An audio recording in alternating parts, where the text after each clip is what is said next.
Kaixo kazetaguneko lagunak ongi etorri beste bideotutorial batera. Gmaileko zure korreoa inoiz eskatu ez dituzun edo irakurtzen ez dituzun promozio eta newsletterrez beteta daukazu, orain arte baja ematea amaiz gaiztoa zen. Mezu bakoitza ireki behar zen, banan eta lotura nimino bat bilatu baja emateko. Baina hori amaitu da.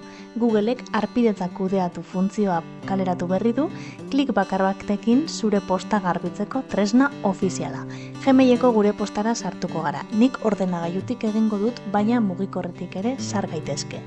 Baliteke oraindik aukera hori aktibatuta ez izatea, baina ez kezkatu, egun gutxi barru agertuko zaizu edo bestela aplikazioa eguneratu dezakezu. Behin barruan gaudela, Gmailen ezkerreko alboko menura joango gara, eta gehiago sakatuko dugu.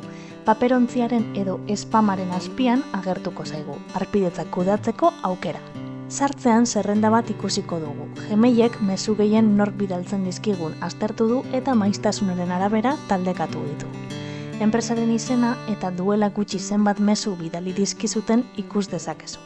Arpidetza bat ezabatzeko baja eman botoia sakatu behar duzu izenaren eskuinaldean, eta gero arpidetza deusestatu. Gmail arduratuko da eskaera bidaltzeaz. Igorlearen izenean klik egiten badugu, Gmailek bidali dizkiguten mezu guztiak erakutsiko dizkigu. Denak klik bakarrarekin ezabatu ditzakegu, eta horrela lekua lortu. Gauza garrantzitsu pare bat. Lehenik eta behin aldaketa ez da bat-batekoa. Bidaltzaileak pare bat egun behar izan ditzake baja hau prozesatzeko. Eta bigarrenik, sistemak ezin badu automatikoki egin, webgunera joan dioen botoi bat agertuko zaigu. Gmailek egiaztatu duen metodo segurua da.